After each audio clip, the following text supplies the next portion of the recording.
이 시간 말씀에 조진성 목사입니다.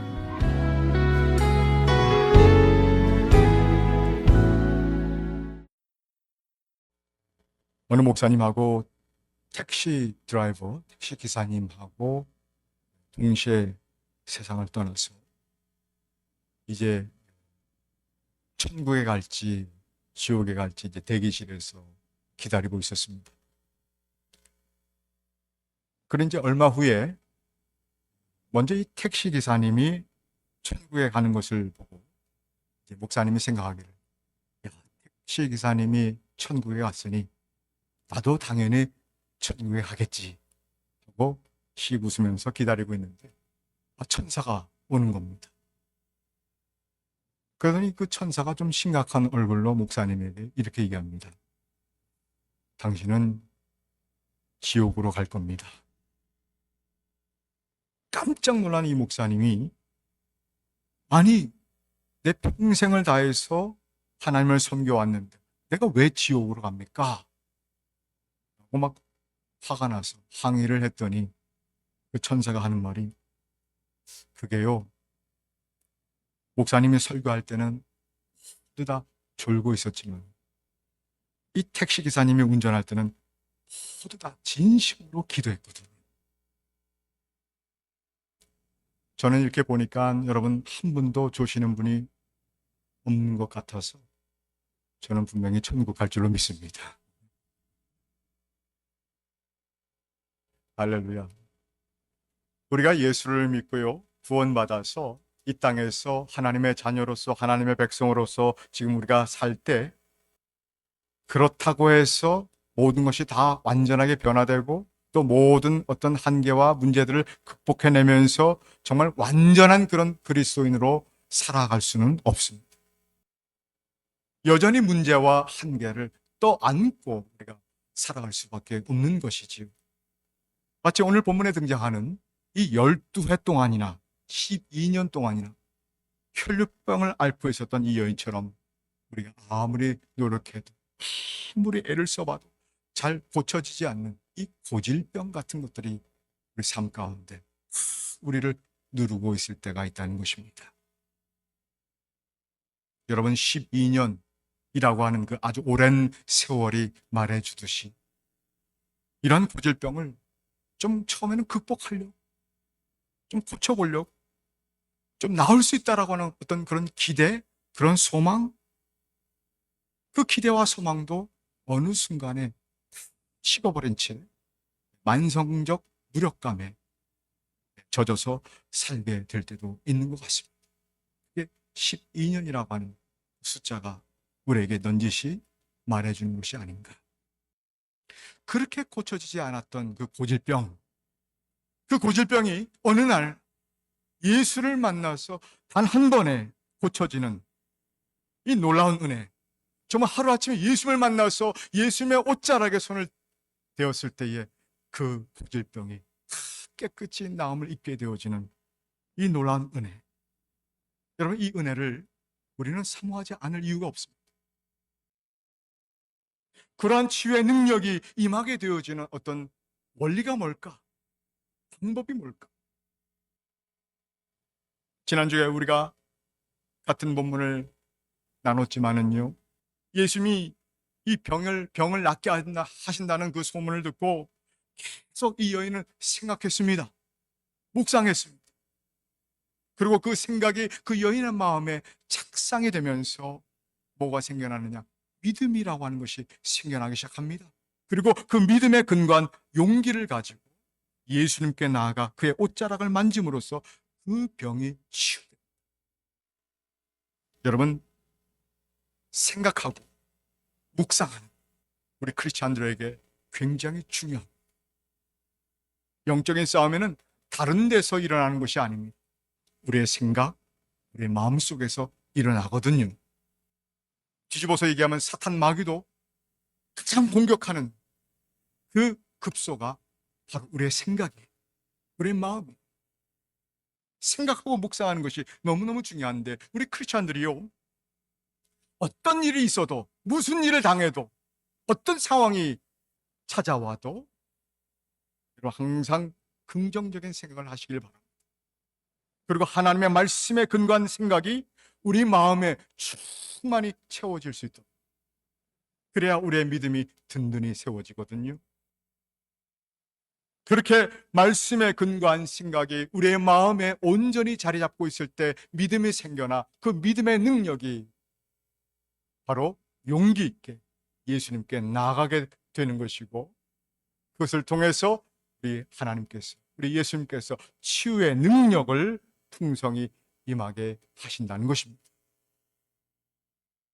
여러분, 이 예수님이 가지고 계시는 이 우리를 고치시는 그 치유의 능력을 반드시 경험하고 누리게 되시기를 주님의 이름으로 축원합니다.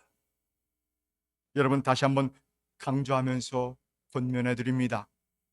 사람의 말, 나에게 상처 준 말 자꾸 생각하고 되뇌이고 묵상하지 말고 하나님의 말씀을 묵상하시기를 바랍니다. 우리 생각이 이 질병과 상황과 이 환경에 머물러 있지 말고 진정 우리를 위로하신, 진정 더 나아가 우리를 치유해 주신 그 예수님과, 그리고 예수님이 하신 그 말씀을 늘 붙들고 묵상하기를 주님의 이름으로 다시 한번 축복합니다. 오늘 이 치유의 능력이 임하는 원리를 조금 더 지난주에 이어서 살펴볼까 합니다. 고질병이 이 고칠병이 되어지는 이 또 하나의 영적인 원리는 이렇습니다. 이제 여인처럼 내 내면에 하나님의 말씀을 생각하고 묵상했으면 이제부터는 그 생각한 대로, 묵상한 대로 일어나야 되는 것입니다. 일어나. Stand up, or rise up. 일어나야 된다는 거죠. 마음이 일어나고 몸이 일어나고 또 기대와 소망이 일어날 때 우리 예수님의 치유의 능력이 더 분명하게 임하게 된다는 것입니다. 그 고백이 오늘 28절에 나와 있습니다. 우리가 읽기 시작한 28절 다시 보게 되어지면 내가 그의 옷에 손을 대기만 하여도 나을 터인데, 이 여인은 예수님에 대한 소문을 듣고 생각하고 묵상하면서 나도 예수님의 그 옷자락에 내가 손을 대기만 해도 나는 나을 수 있다라고 하는 기대, 소망을 갖게 되었습니다. 기대와 소망을 갖게 된 것이죠. 12년 동안 그 무기력했던 마음이, 그 포기했던 마음이 다시 일어나기 시작한 겁니다. 일어난 거예요. 마음이 일어났습니다. 기대와 소망이 일어나고요. 그리고 예수님을 직접 찾아뵈려고 몸도 일어났습니다. 일어나야 돼요. 일어나시기를 주님의 이름으로 축복합니다. 할렐루야. 28절에 보니까 하나 동사가 눈에 띄는데 이 여인이 생각했다 그랬습니다. 이 생각했다라고 한국 성경으로 번역되어 있는 이 단어는 원문에 보니까 엘레겐이라고 하는 단어를 쓰는데, 엘레겐을 사전에 찾아보면 이렇게 되어 있습니다. 자기 스스로에게 말하다. She said to herself. 자기에게 말했다는 거죠. 일어나는 어떤 구체적인 방법이 보이지 않습니까? 어떻게 일어날 수 있습니까? 스스로에게 자꾸 말하라는 것입니다. 그래, 내가 예수님을 만나면 내가 치유받을 수 있어. 나 거기 꼭 갈 거야. 우리 하루가 시작되면서 거울 앞에 가서 말하는 겁니다. 나에게 말하는 거죠. 너 딴 생각하지 마. 오늘 가야 돼. 예수님 만나야 돼. 꼭 가야 돼. 반드시 나올 수 있어. 자꾸 스스로에게 얘기하라는 것입니다. 우리는 질병과 상황에 묶여서 꼼짝 못해 있으면 안 된다는 것입니다. 예수님이 함께 하시면, 주님이 만져주시면 내가 반드시 나올 수 있다. 고칠 수 있다. 계속 이분 고백하면서 그 질병과 그 상황에서 자꾸 빠져나와야 되는 것입니다. 그게 일어나는 거예요. 그래서 여러분, 이 고백과 선포는 우리 신앙생활 하는 데 있어서 너무너무 중요한 도구인데요. 그 고백과 선포를 통해서 내 마음을 일으키는 그런 영적인 원리가 있다는 것입니다. 앞에는 홍해 바닷가가 있습니다. 뒤에는 애굽 군대가 쳐들어오고 있어요. 이걸 뭐라 그러죠? 진퇴양난. 바로 그 진퇴양난이라고 하는 그 상황에 갇혀있지 말라는 것입니다. 모세는 믿음의 눈을 떠서 하나님이 함께 하셨습니다. 이 시퍼런 홍해 바닷가가 갈라지고 우리는 마른 땅처럼 건너가게 될 것이다. 저 쫓아오던 애굽 군사들이 그 물에 다 수장됨으로써 다시는 보지 못하게 될 것을 기대하면서 선포하며 일어났다는 것입니다. 선포. 저와 여러분들도 하나님께서 이루실 것들을 자기 자신에게 믿음으로 말하면서 격려하면서 또 확신하면서 선포하게 되시기를 주님의 이름으로 축원합니다.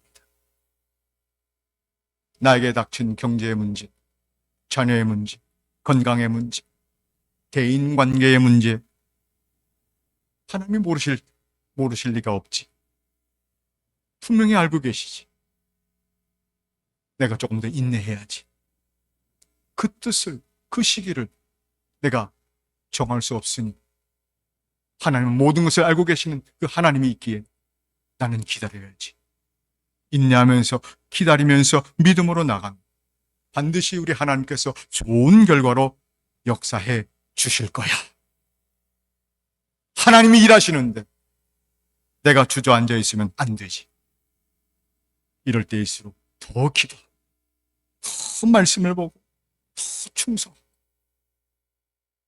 그렇게 일어나야지. 자꾸 자기 스스로에게 얘기할 때 우리는 하나님의 놀라운 치유의 능력을 얻게 될 줄로 믿습니다. 바울과 실라가요, 이 감옥에 갇혔을 때 그 감옥 때문에 원망하고 신세 타령하면서 마음이 갇혀 있지 않았습니다. 찬양했다 그랬죠. 우리는 이 감옥 같은 환경을 만나면 우리는 이 감옥에서 좀 빠져나가게 해달라고 열심히 기도를 합니다. 음식도 하고 죄라도 하죠. 그런데 참 이상한 것은 우리 하나님께서요, 그 옥문을 먼저 열어주시지 않고요, 먼저 우리의 마음을 열기를 원하셔요. 그 마음이 열려 있습니다. 그 마음이 일어나야 된다는 것입니다. 즉 감옥과 같은 어둠 속에서도 마음이 일어나서 이 환경과 전혀 상관없는 어떤 그런 고백, 그런 선포, 그런 확신, 이게 바로 마음이 일어나는 의미예요. 마음이 일어난다는 뜻이 바로 그거예요. 감옥에 갇혔는데 찬양이 나옵니다.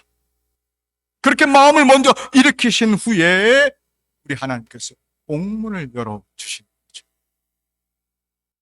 하나님은요, 우리의 영혼이 잘 되게 하신 후에 범사도 잘 되게 하시는 분임을 믿으시기 바랍니다. 영혼이 잘 되어야 범사가 잘 될 수 있다는 말이에요. 하나님은 우리의 영혼에 굉장히 관심이 많으십니다. 그래서 내가 먼저 내 스스로에게, 내 영혼에게 힘있게 외칠 수 있어야 된다는 것이죠. 그래야 하나님이 고치시지. 내 스스로에게 확신을 가지고 힘차게 외쳐야 됩니다. 내 영혼을 깨우라는 얘기. 일어나야 된다는 얘기는 내 영혼을 깨우라는 것입니다. 일어나라. 왜 주저앉아 있니? 하나님이 나와 함께 하신다.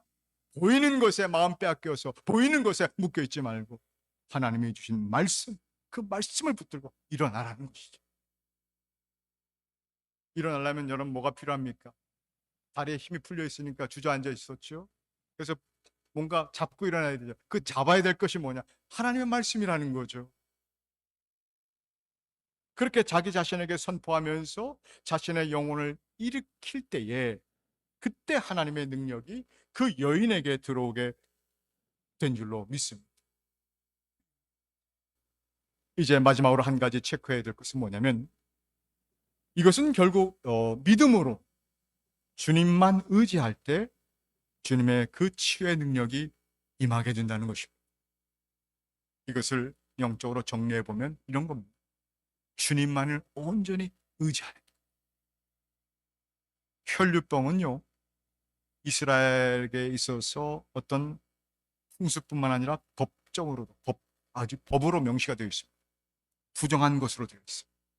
혈류병에 딱 앓게 되면 부정하다, 판결이 났다, 효력이 있다는 얘기죠. 법적인 효과가 있으니까. 즉 혈류병 환자가 만졌던 물건도 부정하게 됩니다. 그래서 그 환자가 만졌던 물건도 내가 만지면 나도 부정하게 됩니다. 만약에 혈류병 환자가 앉았던 의자에 나도 모르고 앉았더라도 나도 부정하게 되는 거예요. 만지는 것마다 다 부정해지고 그 부정은 전염이 된다는 것입니다. 사람도요, 이렇게 만지기만 하면 그 환자가 만지는 사람은 다 부정한 사람이 됩니다. 그래서 이 병이 정말 비참한 이유는 뭐냐면 예배도 못 드립니다. 어떻게 성전에 들어가겠어요? 예배도 못 드리고 진 바깥으로 쫓겨납니다. 이렇게 사람과 단절되고 또 하나님과 단절된 이 여인이 지금 예수님께 나오고 있습니다. 옷자락을 스쳤을 때 우리 예수님께서 뭐라고 얘기합니까? 내 믿음이 너를 구원하였다. 내 믿음이 너를 구원. 저는 이 예수님께서 내 믿음이 너를 구원하였다라고 했을 때의 그 여인의 믿음이 뭘까? 그 믿음의 정체가 뭘까? 여러분, 그 믿음을 잘 분석하면요, 주님의 그 치유의 능력이 임하는 영적인 원리를 또한 발견하게 될 줄로 믿습니다. 그 여인의 믿음.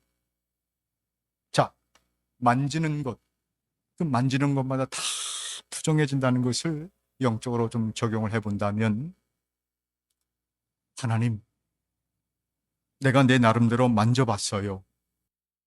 그런데 좋아질 줄 알았는데 좋아지질 않아요. 하나님, 내 자식 내가 제대로 한번 키워보려고 내가 만져봤는데 그 아이가 오히려 상처받고 반항만 하고 더 삐뚤어졌어. 내가 하면 뭔가 될 줄 알았는데, 내가 만지고 내가 노력하면 뭔가 내가 다루면 정말 괜찮아질 줄 알았는데 오히려 더 나빠지고 악화되고 있습니다. 그렇게 죄와 허물로 얼룩져 있는, 아니 죄와 허물로 오염되어 있었던 나의 한계를 발견. 그래서 하나님 앞에 나갈 때 두 손 두 발 다 들고 주님께 나가서 고백하는 믿음. 나는 아무것도 아닙니다. 나는 아무것도 할 수 없어요. I am nothing. I am nothing without God. I am nothing without Jesus. 나는 아무것도 아니다라고 하는 그 고백의 믿음이 바로 이 여인의 믿음입니다. 그리고 이 여인의 믿은 것이 무엇입니까? 이제 예수님의 옷을 만지면 나의 부정이 예수님께로 옮겨가는 것이 아니라 그 반대로 예수님의 거룩이 나에게 옮겨져 와서 나를 점령하게 될 것을 믿었다는 것입니다. 아담 한 사람으로 인해서 죄가 들어왔어요. 오염되었어요. 이제 예수 한 사람으로 인해서 믿었다는 것입니다. 그분의 능력이 나를 치유한다는 것을 믿었다는 것이죠. 나의 부정함이 예수께로 전염되는 것이 아니라 강력한 그 예수님의 능력이, 그 치유의 능력이 내 안에 들어와서 나를 새롭게 한다는 사실을 믿었다는 것입니다. 이렇게 하나님 없이는 나는 아무것도 아닙니다. 나는 아무것도 할 수 없습니다. 하지만 주님은 모든 것을 할 수 있습니다. 라고 하는 그 믿음의 고백이 있을 때에, 그때에 하나님의 치유의 능력을 얻게 되는 줄로 믿습니다. 예수님이 말씀하시는 그 여인에게 인정해 주신 그 믿음, 바로 그 믿음. 이윽고 주님이 말씀하십니다. 누가 내 옷에 손을 대었느냐? 제자들이, 아니 주님 무슨 말씀하십니까? 지금 수천 명의 사람들이 있는데 이리 밀치고 저리 밀치고 하는데 도대체 누가 예수님의 옷자락에 손을 대었다라고 그 사람을 찾으십니까? 예수님이 말씀하십니다. 내 능력이 빠져나가게 한 사람, 내가 능력이 빠져나간 것을 내가 느꼈다.